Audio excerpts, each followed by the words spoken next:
with the introduction of the iPhone in 2008, the decision was made, well, we need to have developer support for the developers of iPhone. And at the time, they were essentially outsourcing it to a vendor team to do the support. And it was just all email support. And it was a huge backlog, and it was just a horrible experience for everybody.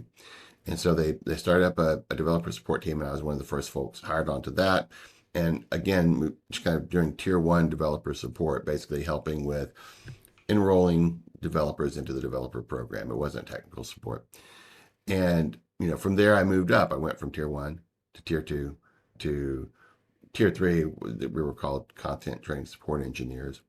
And when I got that tier three level, that's when I was involved in helping to document the processes for the team in the knowledge base.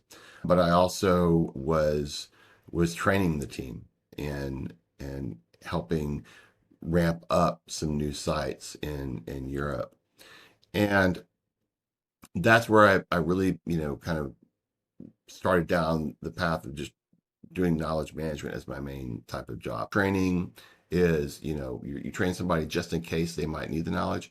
Knowledge management is about just in time. You need that answer right then. You need to find it right. And so they have to work hand in hand, right?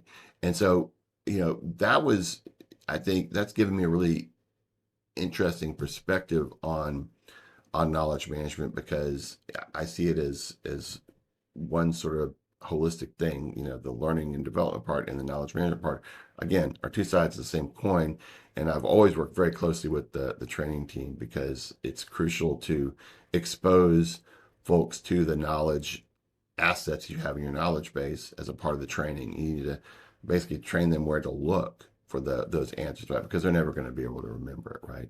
And so you have to, develop those knowledge assets alongside the training so that they are complementary to each other. And so that's sort of I don't know if it's a unique point of view, but it's not something that I come across a whole lot when I'm talking to other knowledge management practitioners.